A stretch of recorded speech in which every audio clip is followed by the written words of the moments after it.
Assalamualaikum warahmatullahi wabarakatuh. Sampurasun, salam somea. Halo wargi Cianjur yang sudah bergabung di live Instagram RSUD Sayang, dan yang sedang menonton tentunya kumaha damang, semoga dimanapun dan kapanpun selalu sehat. Gimana puasanya? Semoga lancar-lancar terus ya, karena sebentar lagi lebaran. Gimana THR-nya udah cair? Harus segera dibelanjakan ya. Karena nanti takut kehabisan gitu. Oke.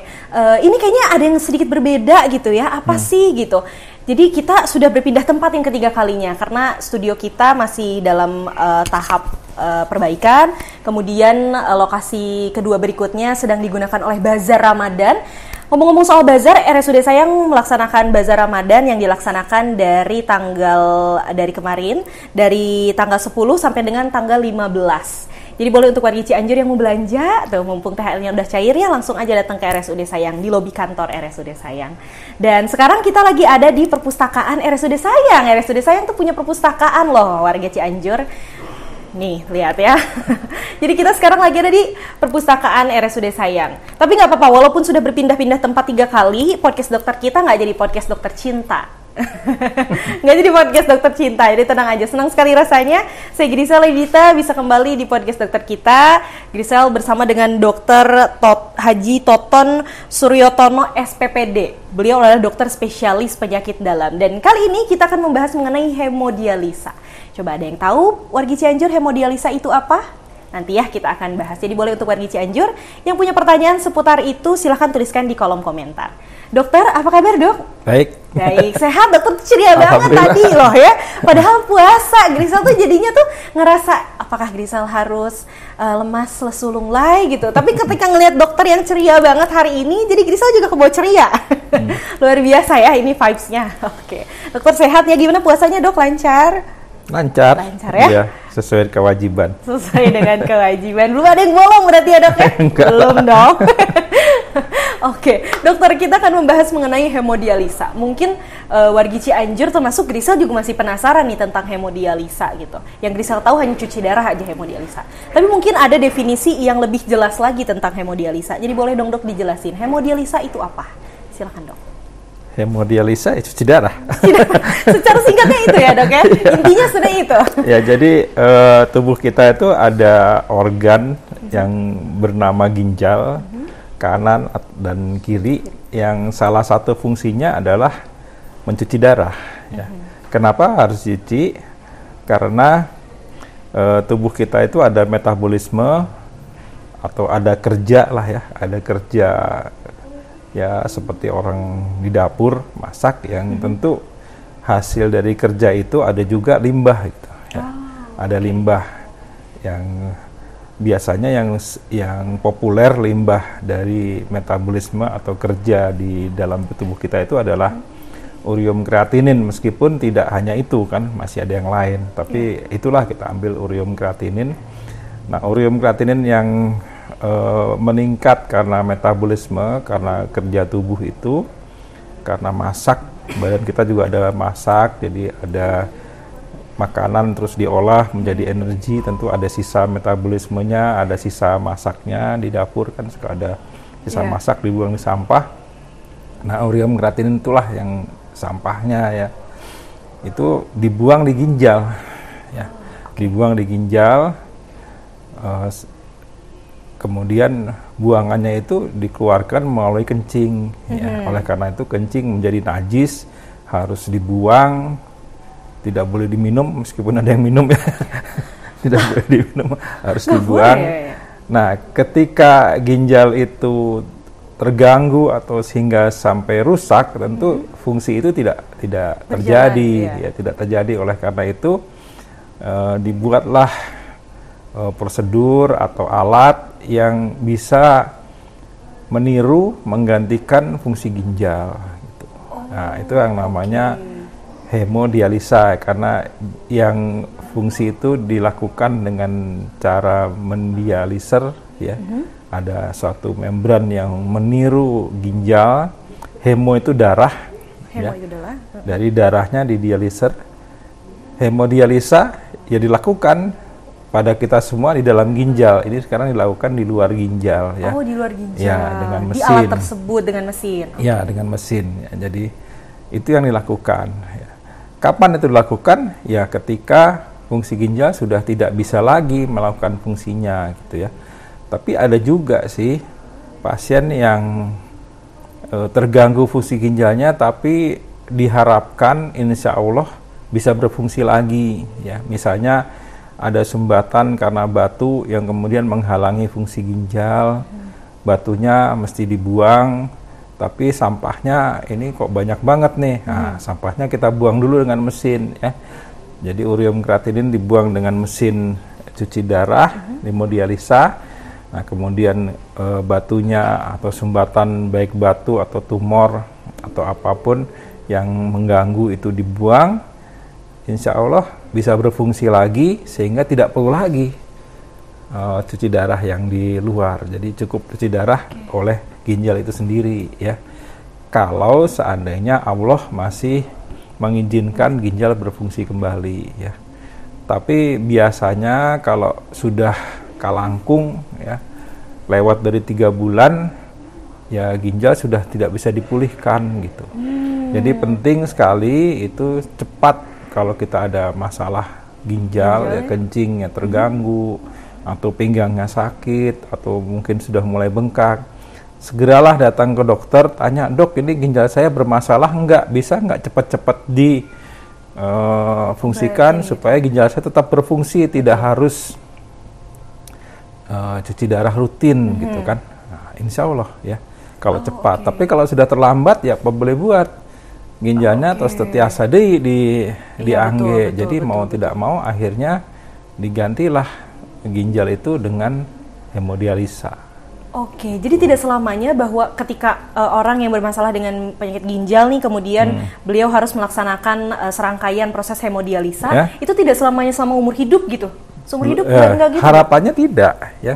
Kalau dia masih baru biasanya batasannya 3 bulan ya. Masih 1 bulan, 2 bulan. Dari pertama diagnosis itu? Dari pertama terjadi gangguan ya, karena biasanya diagnosisnya sudah terlambat. Misalnya sudah terjadi 6 bulan di diagnosis ginjal, udah terus kalangkung ya, tetiasa dinaon kendi kan. Ya, itu bisa terjadi, harus isi darah rutin. Tapi kalau masih waduh alhamdulillah ini masih baru ini, jadi kita perbaiki gitu masih dini, masih belum lama, kita perbaiki fungsi ginjalnya. Biasanya tuh pekerjaan dokter Fajar itu ya. Kemarin juga kita sudah ngobrol sih dok sama dokter Fajar. Nah, dokter Fajar yang mengeluarkan batu. Kalau ada sumbatan dia menghilangkan sumbatan. Kalau ada tumor-tumornya dia buang gitu kan. Itu dokter Fajar ya. Gitu. Nah, insya Allah kalau itu dilakukan dengan segera sebelum 3 bulan, tidak perlu cuci darah rutin gitu.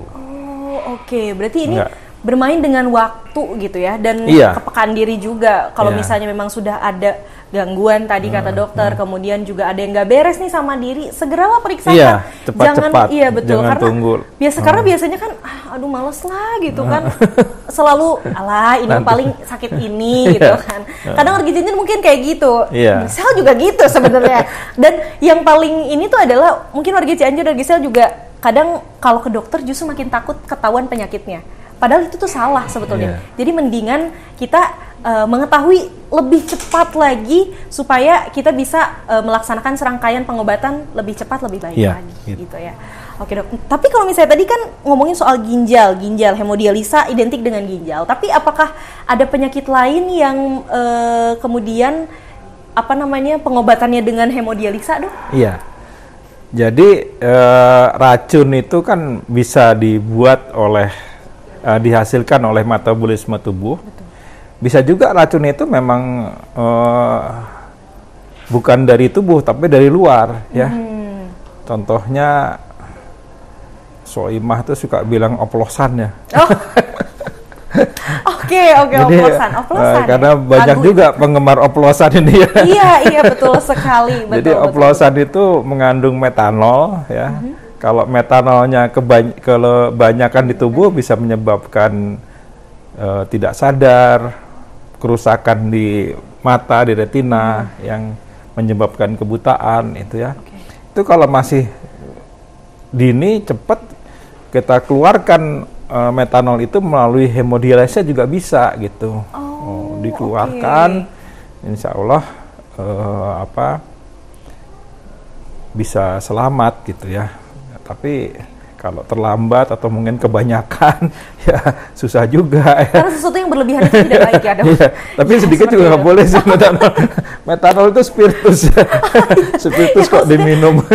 Spiritus kok diminum tuh kata dokter juga. Ya jangan aneh-aneh lah ya wargi Cianjur nih. Jangan yang aneh-aneh karena nanti akan sangat bahaya dan kalau fungsi ginjal udah terganggu kan itu tadi gitu. Macam-macam ya Dok kalau misalnya cuci darah itu prosesnya. Maksudnya ada yang oke deh, kita sekarang ngobrolin soal bagaimana tata laksananya. Di RSUD ada kan Dok? Ada. Oke. Ya. Banyak nggak Dok pasiennya? Ya, yang banyak adalah mereka yang sudah tidak bisa berfungsi kembali, fungsi ginjalnya itu kita lakukan HD rutin ya. Itu berapa 200-an gitu ya. 200. Iya, pasien itu kita bikin bergantian pagi, siang karena itu waktunya kan 5 jam ya. Oke. Jadi satu pasien itu 5 jam. 5 jam ya, pagi sekian orang, siang sekian orang dan ini gempa kemarin membuat gedung hemodialisis kita itu tidak bisa dipergunakan. Usahakan sekali diperbaiki oleh karena itu sekarang kita melakukannya di tenda. Ya, kelihatannya ini satu-satunya nih di dunia di dunia hemodialisa tempatnya di tenda. Gitu. Di tenda ya. Udah sejak gempa sampai sekarang kita masih melakukan tenda. Insya Allah nanti kalau gedungnya sudah bisa difungsikan lagi ya kita pindah lagi ke tempat semula ya. Nah karena tenda jumlahnya terbatas, yang biasanya kita lakukan 2 shift ya. Sekarang kita lakukan 3 shift. 3 shift sekarang Dok? Jadi pagi, sore, malam. Pagi, sore, malam? Iya, soalnya kalau tidak begitu ya tidak bisa dipenuhi nanti jumlah yang harus dihemodialisa. Jadi mereka yang dihemodialisa ada yang rutin, yang ginjalnya rusak, dan tadi ada pasien-pasien yang insya Allah masih bisa dipulihkan. Jadi yang sementara gitu ya.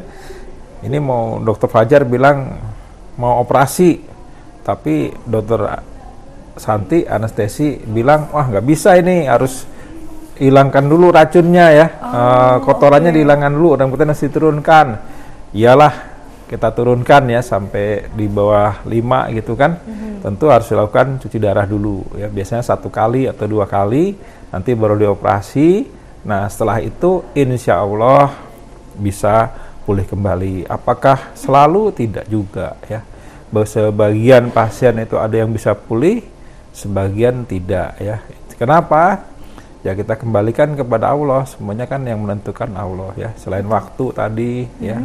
Kemudian betul. Ya kalau tentukan sembuh, kalau waduh nggak bisa nih jalan ya udah ya, apa boleh buat. Betul. Karena kan kondisi setiap orang juga beda-beda gitu. Ada yang parah, ada yang tidak mungkin walaupun penyakitnya sama ya Dok ya. Oke. Nah, kalau misalnya prosesnya itu 5 jam cukup lumayan lama juga ya Dok ya gitu. Tapi kemarin Disa sempat main juga sih ke tenda hemodialisa. Maksudnya nggak kayak misalnya mungkin warga Cianjur waduh di tenda gitu. Tapi nggak terlalu berantakan atau misalnya nggak rapi gitu. Kayaknya enak-enak aja, dingin soalnya ada AC di dalamnya sekarang ya. Dikasih AC jadi dingin. Kemarin kan kalau nggak salah wakil Menteri Kesehatan juga berkunjung ke sana ya Dok ya. Berkunjung ke sana lihat-lihat gitu tenda hemodialisa. Ada ngobrol apa tuh Dok sama Menteri Kesehatan? Menteri Kesehatan. Nanya-nanya apa beliau? Pasiennya berapa? Banyak. Apakah ya karena waktu gempa itu terpaksa pasien-pasien yang harus dihemodialisa itu kita tidak bisa layani kan. Kemudian sebagian dikerjakan di Bandung, sebagian di Sukabumi, jadi sebagian di Cimacan bisa nggak begitu ya? Di beberapa tempat di Bandung beberapa rumah sakit kan. Ya akhirnya setelah kita bisa melakukan di tenda ya kembali lagi gitu ke rumah sakit Cianjur. Masya Allah.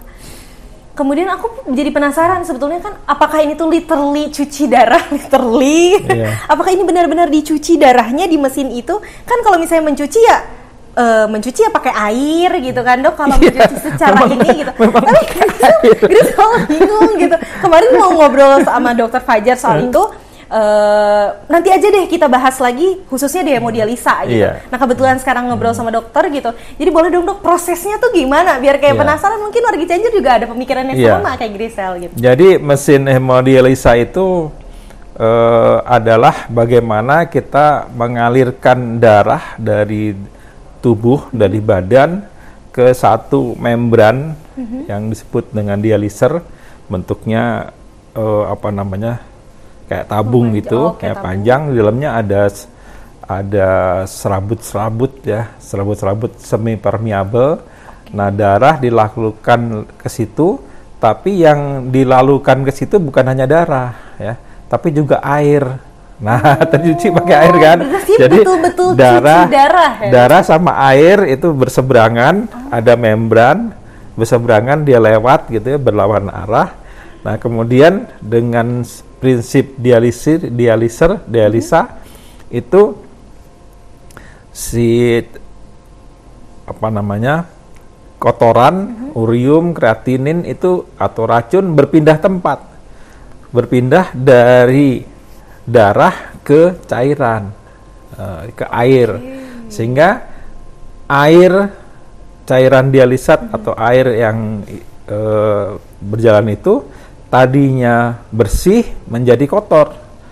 Sebaliknya darahnya yang tadinya kotor menjadi bersih gitu kan, dikembalikan lagi ke tubuh ya, ke badan. Jadi darah yang dikeluarkan dimasuk situ, dikembalikan lagi ke darah, badan sudah lebih bersih dibandingkan dengan waktu dia masuk. Sebaliknya air yang lewat berseberangan tadi pindah, itu urium kreatinin pindah, sehingga airnya itu menjadi kotor ya, bayangannya seperti kencing lah. Ya.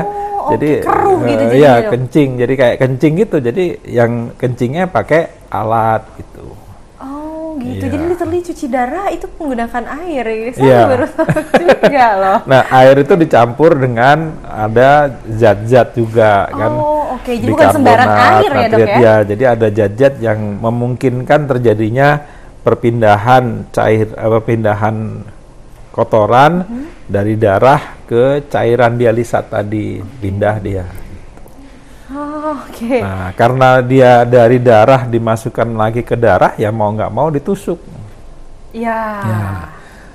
Tapi biasanya kalau nusuknya di paha, waduh itu sakit. Gitu dok. Kadang suka bengkak, kadang suka infeksi ya, sehingga sekarang kalau bisa jangan di situlah gitu ya.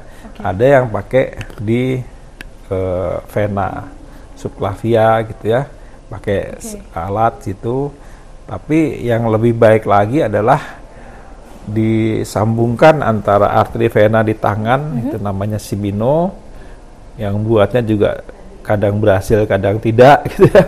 Nah, itu sehingga pembuluh darahnya jadi lebar, jadi besar, jadi gampang ditusuknya. Jadi gampang ditusuk sehingga tidak susah-susah ya, tidak merepotkan, gampang, dan pasiennya juga enak gitu kan. Tusuk udah gitu kan. Kalau di sini udah belum, aduh ini kok berulang-ulang nggak selesai sakit gitu, bengkak lagi. Kalau ini enggak ya. Kalau ini berarti kayak bayangannya jadi kayak donor darah gitu dong dok? Iya, itu donor darah juga melalui vena, tapi karena donor darah kan ya 3 bulan sekali kan. Kalau itu kan 2 kali seminggu ya. Kalau 2 kali seminggu ditusuk tempat yang itu ya, makanya dibuatkan vena yang melebar. Bagaimana caranya itu dokter bedah yang mengerjakan. Kalau sih dokter Lili, dokter Thomas ya, yang mengerjakan supaya nusuknya mudah ya, nusuknya mudah, nggak susah-susah, pasiennya juga nyaman, jadi kan gitu ya. Beda-beda berarti dok ya pasiennya, ada yang berapa kali sekali itu, ya, teorinya sih mestinya 3 kali seminggu. 3 kali seminggu. Iya, cuman karena jumlah, kalau kita 3 kali seminggu tentu akan lebih sedikit pasien yang bisa dilayani. Oleh karena itu ya 2 kali cukup lah ya. 2 kali cukup. Kita 2 kali 5 jam, 2 kali seminggu ya. Kalau Grisel sih ngelihatnya waktu itu pas main juga, kebetulan waktu itu juga ngelihat juga ada Pak Menteri di situ. Ngelihatnya pasiennya kok seger-seger gitu dok. ceria-ceria gitu loh. Iya, jadi sebetulnya pasien yang di hemodialisa itu pasien sehat. Oh, Ya, oke. pasien sehat, sebagian besar nggak ada penyakitnya. Ya ada juga sih, ada penyakit, ada darah tinggi, ada kencing manis, tapi ya, saya juga kan darah tinggi gitu ya. Kencing manis alhamdulillah belum gitu ya. Jangan sampai dong dok.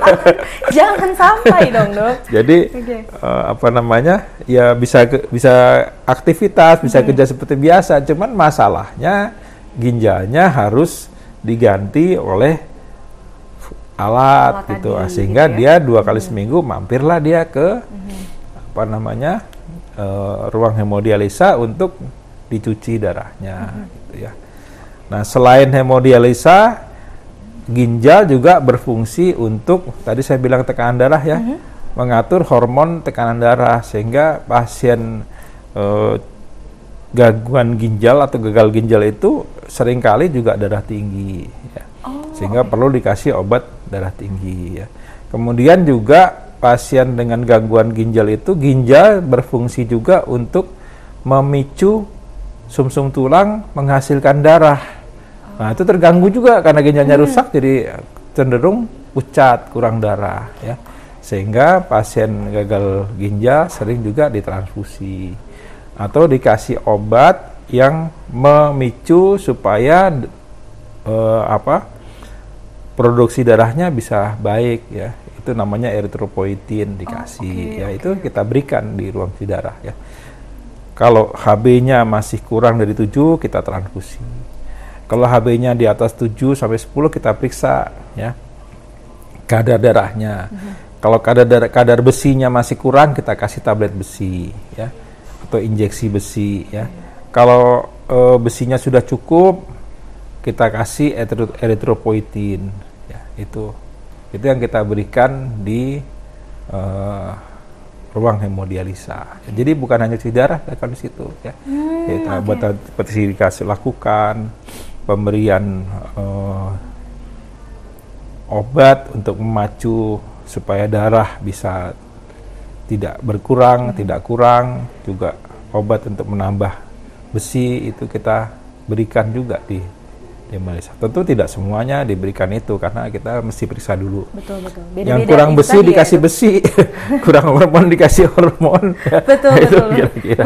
Karena kan tadi beda-beda itu dia setiap pasien pasti kan dok.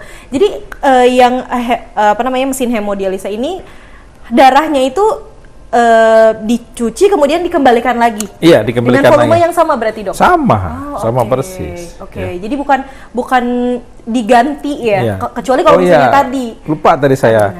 Yang dikeluarkan dari alat itu bukan hanya darah ya, bukan hanya ureum kreatin, tapi cairan kelebihan juga dikeluarkan.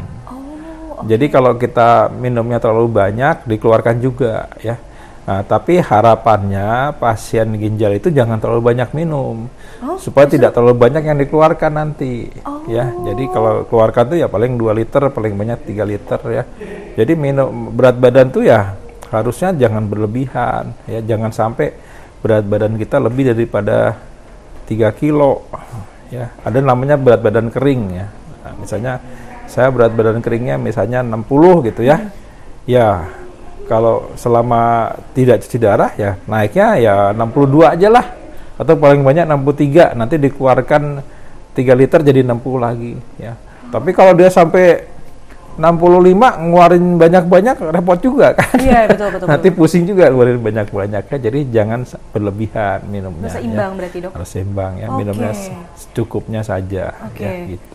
Berarti adakah makanan-makanan yang dilarang dikonsumsi? Iya. Gitu.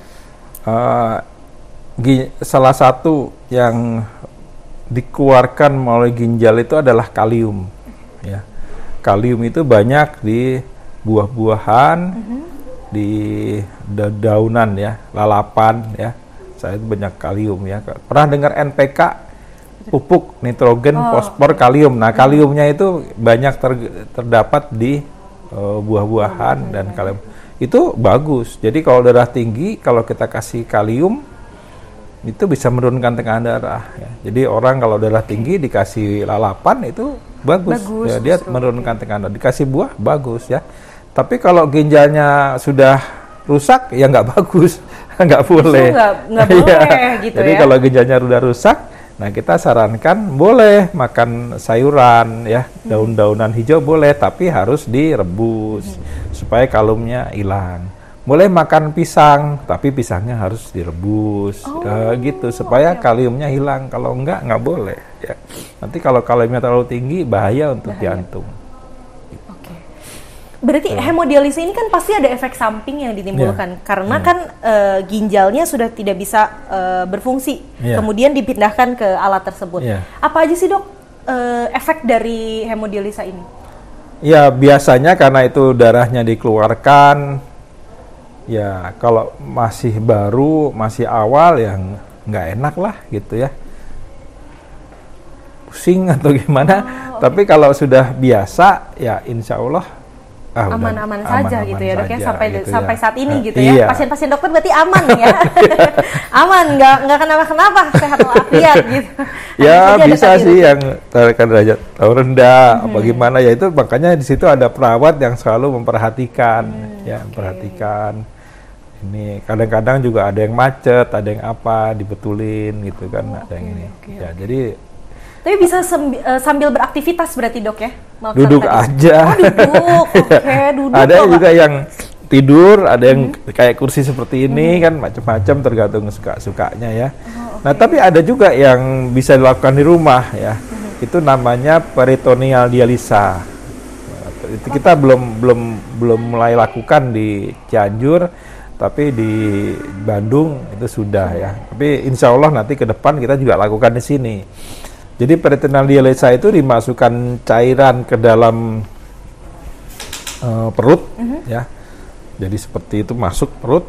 Nah di perut itu banyak pembuluh darah, ya pembuluh darah di usus itu banyak, sehingga darah yang ada di usus itu pindah urium kreatinnya ke cairan yang tadi tadi kan itu tadi pindahnya di dialisis ini pindah ke situ, sehingga nanti cairan di perut yang sudah dimasukkan itu bersih dikeluarkan. Ada kotorannya, udah kayak kencing, nah gitu aja. Nah itu bisa dilakukan sendiri di rumah. Bisa dilakukan sendiri. Mungkin di Cianjur juga ada beberapa pasien lakukan itu, tapi ke Bandung dia ininya ambilnya. Gitu. Alatnya sama dok? Alatnya ya cairan aja, cairan jadi nggak pakai mesin. Nggak pakai mesin. Jadi cairan dimasukkan perut, dikeluarkan lagi gitu. Cuman ya dioperasi untuk bikin selangnya di perut. Oke. Iya. Pasien dokter yang termuda umur berapa tahun? Ya belasan. Belasan tahun juga ada dok? Ada, iya. 20-an lah sekarang ya. 20-an. Iya. Berarti maksudnya nggak kenal umur, nggak hanya yang sudah berumur gitu ya, gitu. Nggak, pasien-pasien dokter berarti beraneka ragam umur ya di hemodialisa ini. Iya. Wow, oke, luar biasa. Dokter, sudah ada beberapa pertanyaan yang masuk, jadi Grisel akan coba bacakan satu persatu pertanyaannya. Oke. Ada dari ibu ya, Ibu Erna Mariana Sari _ Pagi dokter, mau tanya, saudara saya di Bandung sekarang koma, pernah kencingnya darah terus-terusan. Mungkin didiemin sekarang ke jantung sama darahnya tinggi 220/100, belum sadar. Ada harapan sadar nggak dok? Katanya gitu.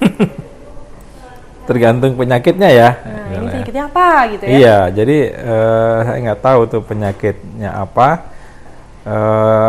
Ya kalau kencing darah itu biasa saja masalahnya bukan hanya di ginjal, tapi ada di kandung kencing ya. Kandung kemih, di kandung kemih itu ada tumor ya. Nah tumor buli-buli, tumor kandung kemih itu biasanya juga berhubungan dengan rokok ya, makanya hati-hati merokok. Itu bisa menyebabkan sumbatan di ginjal ya, ginjalnya tersumbat, akhirnya terganggu juga dia ya. Nah, jadi pengobatannya apa? Ya dibuang tumornya. Nah, kalau enggak nanti ginjalnya rusak. Nah dia kalau masih tadi di bawah 3 bulan tumornya dibuang, ginjalnya akan pulih kembali ya. Kalau kelamaan ya ginjalnya juga rusak gitu. Saya nggak tahu ya saudaranya ibu tadi itu apakah itu yang terjadi ataukah yang lain ya, biasa saja yang lain. Tapi kalau itu yang terjadi bukan hanya ginjalnya yang terganggu, karena kita tahu sendiri kalau tumor fasenya sudah lanjut, ya tumornya yang bisa menyebabkan gangguan kesadaran ya, selain mungkin ginjalnya. Gitu. Oke, seperti itu berarti harus diketahui dulu apa yang mendasari dari kondisi saat ini berarti gitu ya, Dok ya. Oke, ada lagi Dok dari Bapak Abu Naziyah. Selamat pagi dokter, apakah pasien yang ingin terapi hemodialisa ini harus berkonsultasi dengan dokter penyakit dalam atau urologi dok? Dan apakah ditanggung BPJS hemodialisa ini? Ini yang tadinya mau Grisel tanya. Alhamdulillah hemodialisa ditanggung BPJS ya. Oh, kalau nggak ditanggung BPJS itu mahal ya. Sekali dok? Iya, sampai 1 jutaan lah satu kali. Satu kali ya, kebayang. Ya nggak sampai tapi mendekati ya 900 kan berganti 1 juta ya. PRD juga dok ya kalau misalnya dalam apalagi kalau minggu 2 kali gitu kan. Obat-obatan lain ya bisa sampai 1 jutaan ya. Nah,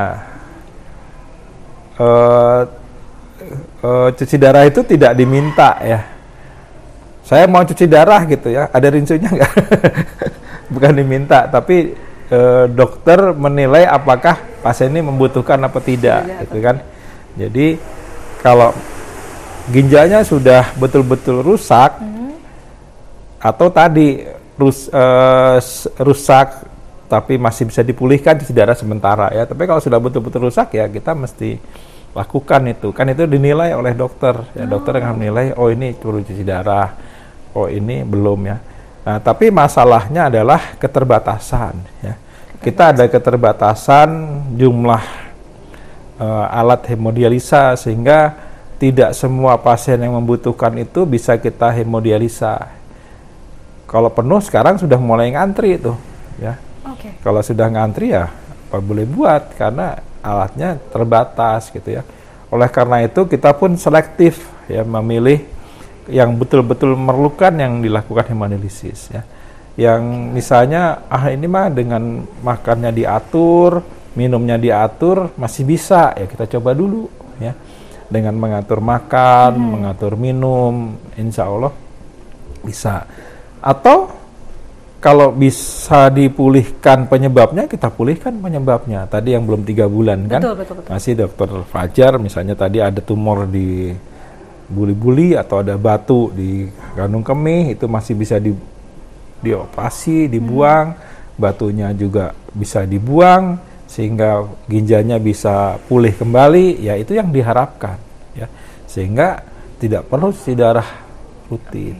Berarti ada serangkaian seleksi begitu dok ya? Iya. Untuk menentukan pasien apakah pasien ini harus melaksanakan hemodialisa atau tidak. Oke. Ada lagi dok dari Bapak Randi Rizky Rifazar. Selamat pagi dok. Apa saja persiapan pasien sebelum dilakukan hemodialisa? Apakah persiapan khusus? Apakah saat puasa tetap boleh melakukan hemodialisa? Boleh. Oh boleh dok. Boleh. Oke. Jadi puasa boleh hemodialisa ya. Jadi hemodialisa itu darah dikeluarkan, dimasukkan lagi, justru malah berkurang. Berkurang bukan darahnya, tapi kotorannya berkurang. Kotorannya berkurang. Jadi kayak orang kencing itu berkurang, tapi tidak ada yang dimasukkan gitu kan. Saya nggak tahu transfusi itu boleh nggak pada orang puasa ya. Kalau memang itu untuk kesehatan, bukan untuk makanan ya. Biasanya infus makanan, infus itu katanya boleh, tapi infus makanan yang tidak boleh ya. Yeah. Oh saya mau puasa tapi makannya diinfus ya nggak boleh itu.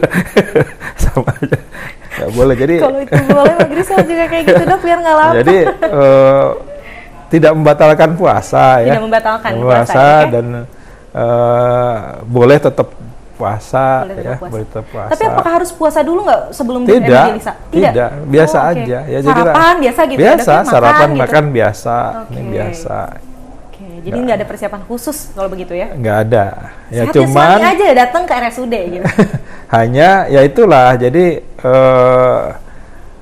kalau ginjal kita sudah terganggu ya jangan minum yang terlalu banyak. Karena ada yang bilang sakit ginjal harus banyak minum. Iya kalau dia masih awal ya. Oh masih awal. Masih awal. Tapi kalau sudah terganggu, ya seperti di depan rumah kita ada selokan ya. Selokan itu banyak kotoran. kita bisa siram pakai air kan supaya bersih ya. Tapi kalau sudah mampet, tertumpuk ya kalau disiram air, airnya nanti betul jadi meluap lagi, jadi ya jangan, malah jadi bengkak nanti ya. Jadi justru dibatasi ya, kita batasi cairan, kemudian makanan yang protein dikurangi ya, jangan terlalu banyak makan daging. Bukan berarti tidak boleh, tapi sedikit saja gitu ya. Tadi sayuran, buah-buahan direbus ya, jangan lalapan, jangan ya. Itu yang mesti lakukan ya. Obat-obatan harus hati-hati ya. Itu. Nah, ada yang bilang lebih baik mencegah daripada mengobati ya. Jadi selain tadi ada tumor, ada batu, darah tinggi dan penyakit gula itu juga merusak ginjal. Ya. Darah tinggi dan penyakit gula itu merusak ginjal. Ya, jadi kalau kita punya sakit tekanan darah tinggi, ya jangan dibiarkan tinggi terus. Harus diturunkan ya, 140 kurang ya, 130. Harus di bawah berarti dari 140. Iya, di bawah 140. Kalau kita punya penyakit gula, ya jangan dibiarkan tinggi. Kita harus turunkan di bawah 180 ya. Karena kalau dibiarkan tinggi nanti ginjalnya rusak ya. Sebagian besar pasien yang isi darah itu ginjalnya rusak bukan karena batu, bukan karena tumor, tapi karena darah tinggi dan kencing manis ya, dan diabetes ya. Makanya pencegahannya kalau ada penyakit itu ya cepat diobat, diturunkan ya. Jangan dibiarkan. Jangan ditunda-tunda lagi. Ya, jangan dinanti-nanti. Ini pertanyaannya berhubungan dengan yang barusan dokter bahas juga dari ini Bapak ya, dari Bapak Azif Az-Zahra. Wilujeng enjing dok, apakah pengidap hipertensi harus ketergantungan dengan obat? Apa lebih baik menggunakan herbal atau sayur-sayuran, buah-buahan? Ya, hipertensi yang prinsipnya harus diturunkan ya. Sayur-sayuran, lalapan itu bisa menurunkan tekanan darah karena kalium ya. Kaliumnya itu kaliumnya bisa menurunkan tekanan darah ya. Tapi kalau tidak turun juga ya harus dikasih obat ya. Dikasih obat. Ada yang bilang obat bikin kerusakan ginjal. Obat mana dulu ya. Kalau obatnya itu misalnya obat-obatan rematik, obat yang bisa kita beli di warung ya, natrium diklofenak itu bisa merusak ginjal ya. Tapi kalau obatnya untuk menurunkan tekanan darah ya justru bagus karena tekanan darahnya merusak ginjal, obatnya tidak ya. Jadi kita harus turunkan tekanan darahnya supaya tidak merusak ginjal. Begitu juga penyakit gula, harus turunkan gulanya supaya tidak merusak ginjal ya. Hindari minum obat-obatan sembarangan ya. Buat obat rematik boleh, tapi jangan terus-terusan ya. Kalau terus-terusan nanti ginjalnya rusak.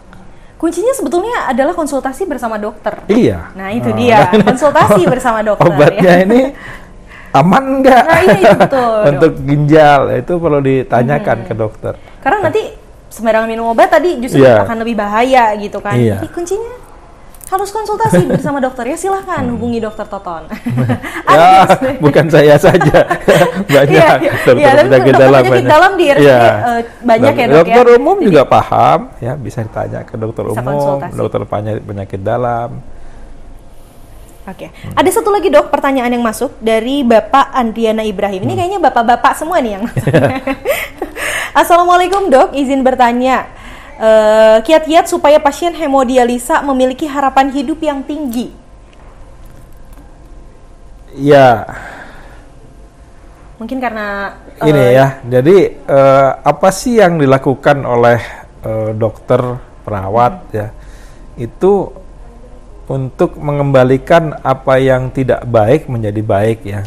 Tidak normal menjadi normal ya. Menjadi fitrah ya. Menjadi yang sesuai dengan yang dikehendaki Allah ya. Misalnya kalau tensinya 200 ya kita bikin jangan 200, 140. Kenapa 120 140? Karena Allah kalau kita ukur manusia sehat itu tensinya segitu gitu ya, kita turunkan ya. Kalau ada racun dalam tubuh kita, urium kreatinin oleh Allah dikeluarkan melalui ginjal sehingga turun lagi dia ya, tidak pernah tinggi. Tapi kalau ginjalnya rusak ya kita keluarkan lewat lewat alat ya. Jadi kita buat badan kita itu menjadi fisiologis, menjadi fitrah ya, sesuai dengan yang dibuat, dikehendaki oleh Allah, baik tekanan darah, baik gula darah, baik urium, kreatinin, semuanya dibuat seperti itu ya. Nah, selebihnya kita kembalikan kepada Allah ya, apakah kita akan dikasih panjang umur atau tidak, itu kita kembalikan kepada Allah ya. Jadi bukan dokter yang menentukan ya. Tapi insya Allah kalau badan kita dijaga dengan baik, ya kita akan lebih panjang umurnya gitu ya. Yang penting usaha dulu, ikhtiar aja Iya. dulu. Soal hasil Kembali kepada Allah. Kepada Sang Pencipta, Iya. gitu ya Dok ya. Oke, terima kasih banyak dokter sudah berkenan untuk ngobrol-ngobrol hari ini sama Grisel. Ya. Tapi sebelum pamit, adakah mungkin pesan yang mau dokter sampaikan lagi kepada warga Cianjur? Silahkan. Iya. Mencegah lebih baik pada mengobati ya. Jadi usahakan supaya hidup kita sehat, sebaiknya tidak merokok, makan tidak berlebihan. Ya, makan daging berlebihan juga merusak ginjal ya. Jadi tidak makan berlebihan, secukupnya saja ya. Minum juga ya, kalau masih sehat boleh agak banyak, jangan kurangan ya. Hidup sehat, tekanan darah tinggi harus diturunkan, gula darah tinggi harus diturunkan, ada keluhan segera konsultasi dengan dokter, sehingga insya Allah tidak menjalani hemodialisa.